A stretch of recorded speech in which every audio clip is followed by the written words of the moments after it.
Hey everyone, you guys might have already seen an email from Blake talking about Microsoft Teams. Now that we're all working from home thanks to COVID-19, this is something that would be very useful for everybody to hop onto during the next week or so. It'll be something that'll be useful afterwards, but especially while we're all separated from the office. Um, you can download this on your desktops if you'd like to, and if you want instructions on how to do that, I can always help you out. It works on Mac and PC. But for all of you going onto the terminal, if you haven't logged into it before, I'm sure you have been bombarded with Microsoft trying to tell you to log into Teams nearly every time you hop on to the terminal.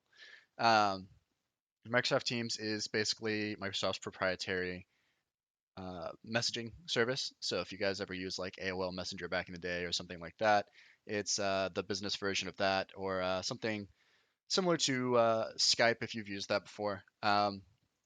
So I'm going to send out a couple instructional steps on how to log in along with this video in screenshot version if you have never logged in before. But since I've logged in before, I'm just going to take you through the sign in process from what I can see. As you see right now, I am on the remote desktop. Um, and so all of us are going to be able to have this with our 365 accounts. So if you guys can log into the terminal, then you have Microsoft Teams. And in order to sign in, you're just going to use your Energy Advisor's email.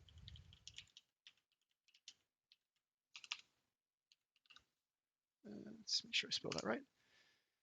Um, and you're going to use your Energy Advisor's password. So this is going to be the same login mechanism that you're going to be using to log into Outlook, or the same mechanism you would be using to log on to the terminal. Same password for everything all the way through. So as if you were logging on to Microsoft Outlook, same thing, logging on to Microsoft Teams. Um, Mine looks a little different than what yours might look like when you get in, but the structure will always all be the same. So the main thing that you guys are going to notice as how to get around is going to be this left bar over here. This is your navigation bar on the left side. So it's got a bunch of different tabs here. I'm just going to start from the top and go down. The activity section is really just going to show you different notifications that you might have either from team members or from Microsoft Teams, the program itself. Unless somebody tries to mention you in something, or ping you for a specific thing, then you won't see a whole lot here. I don't have any notifications right now. Uh, the main area that you're probably going to be living in is going to be chat and teams, these two boxes right here. Chat is what you would expect it to be. It is where you chat with other people. Um, as you have conversations with people, those conversations will show up here, just like in text messaging on an Apple phone. I think it looks the same most of the time on Android, but that's probably the closest relative to what this would be. So my entire conversation with Ken from way forever ago up until now is here. And, I had one with Orlando this morning and with Blake this morning as well. So if I want to revisit something and say, hey, Blake, thanks for something you did, great, or ask people for things, whatever, this is a place to send those messages back and forth. um, in order to start a new message to someone, you can use this button right up here. Microsoft hid it from you pretty well up on the top right. If you mouse over everything in here, it'll tell you what they do for long enough. So this one, as the mouse over says, is a new chat. So if you click that button, it will open up a new chat window over here. All of the contacts in our company should be preloaded into your system because they are in our Active Directory. Um, so even if you haven't had a conversation with someone before, you don't need to be putting all the contacts in here. It's kind of like your Outlook emails. The first time you got them, they already knew everybody in our company. So if I wanted to start a new conversation with, let's say, uh, let's see, Mark Gurgis, then, I just start typing a name. It'll show me people that fill that. And I can start having a conversation with him here, sending him information and things. Really, it's just going to be type and click enter and send, or you can click this fun button down here to click send. All these little widgets down here are just ways that you can format your message, so you can make it do colors and stuff. You can make it a very important message. You can attach files, attach happy emojis, GIFs.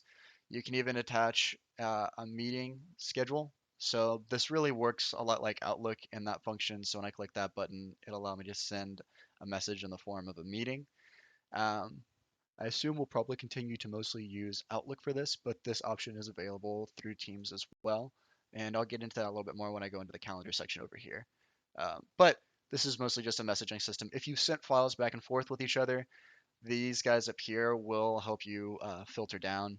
It'll show all the files that me and Mark might have sent back to each other, organizations that me and Mark have together, and activities that me and Mark might have had on the same organizations. And we'll get to organizations and teams in a second as well.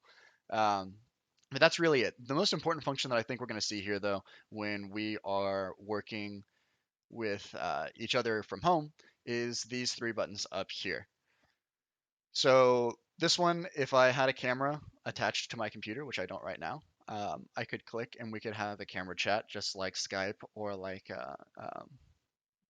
FaceTime on an iPhone. Um, right here, I could click this button and it would give an audio call to Mark, and it would use the microphone that I have on my computer. So if you don't have a microphone on your computer, a headset on your computer, then you're probably going to be better off calling with your phone. But if you do, like me and Van actually had a good conversation helping out with some technical problems this morning through an audio call on our computers, and it can be really useful. But the biggest button that I think we're all going to be using and that I know Ron is most excited for is screen sharing. So in the past, we've used things like GoToMeeting to share screens, but right now we can really just hit this button and go. Um, so you hit this button and it'll show you different windows that you have that you might be able to share screens on, right? So I've got two different screens on my computer, so it's giving me the option to share on both of them. Um, but in order to start a screen share, all I'm going to do is click that button. It's going to give it a minute to connect, and hopefully Mark isn't freaking out that I'm trying to share a screen with him. I don't think he's online right now, so I don't think it'll really matter. Um, but if he was online on his side of things, there would be a little notification that would come up on the bottom right of his screen that would say, "Hey, Sam wants to share his screen with you. Is that okay?"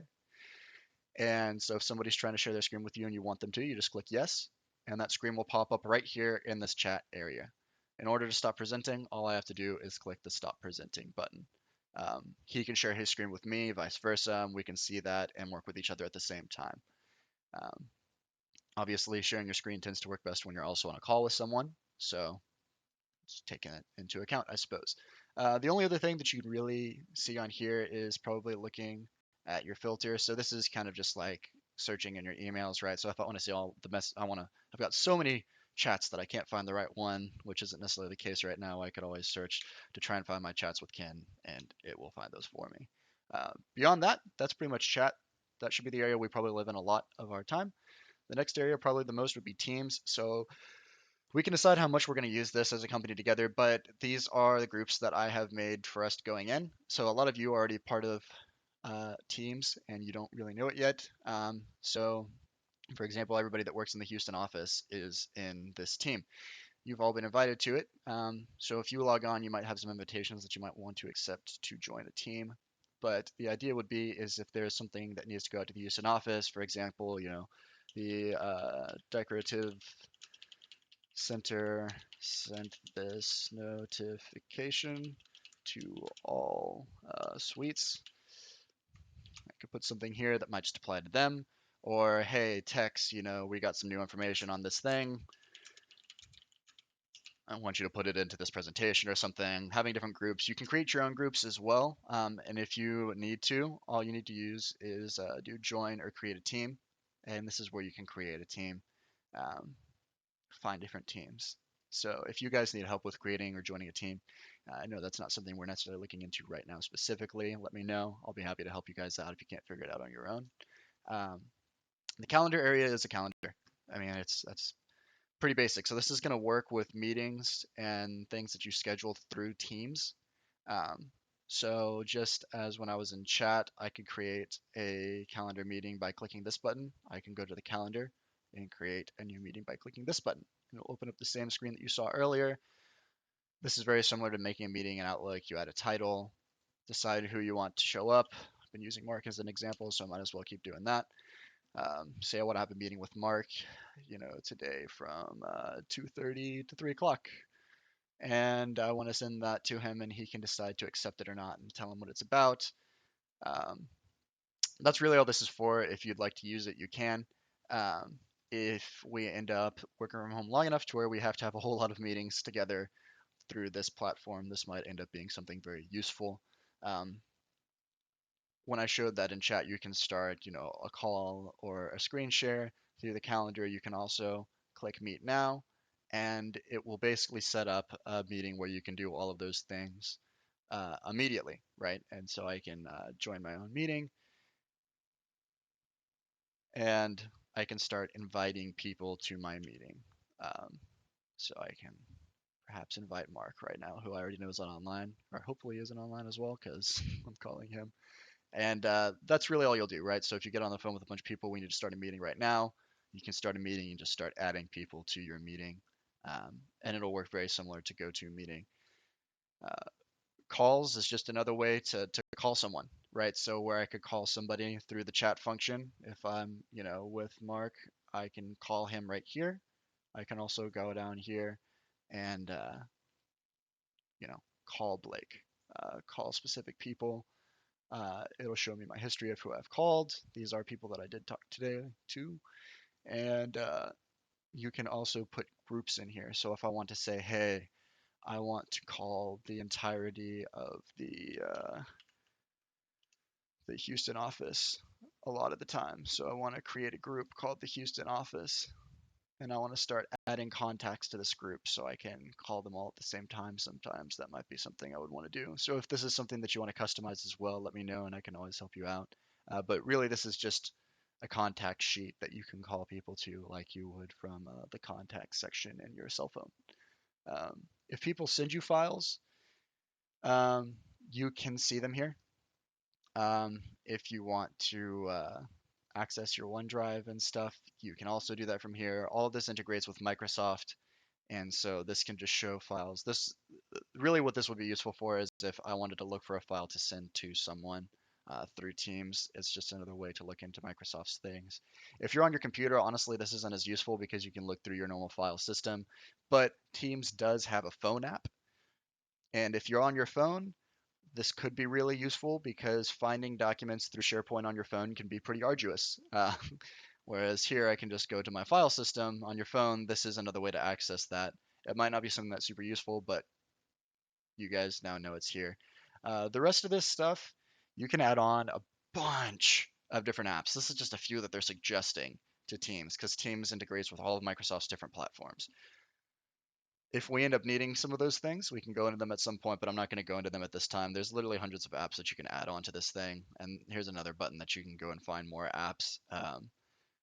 Right now, I don't really see a whole lot of need to add a bunch of different applications in here, especially on this initial tutorial showing you guys how things work. But if for some reason you say, hey, I wish Teams could do this thing, feel free to reach out to me. There very well might be an app that makes Teams do whatever thing you're wanting it to do. But yeah, that's about it.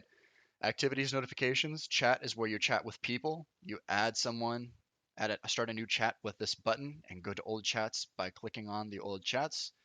The teams section shows you different groups that you may or may not be in and allows you to create a new group. And groups are just group messages that allow you to communicate with lots of people at the same time. Calendar will schedule and show you the schedule of events that you might have set up through Teams and allow you to create meetings with multiple people right away. The call button allows you to call people, pretty simplistic, and create groups of people that you might want to call in the future. And the files button shows you files, which again isn't as useful on the computer, but might be useful if you end up getting the Teams app on your phone.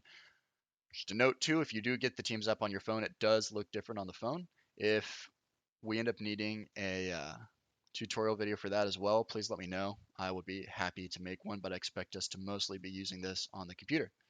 Thank y'all. That's all I have for you guys for now. Feel free to send me back some messages if you have any questions, concerns, comments. You think I missed something or said something wrong. I very well could have. But hopefully this is helpful and hopefully this is a tool that we can use really well. There we go. Peter messaging me back already. While we are in quarantine. Thanks, guys.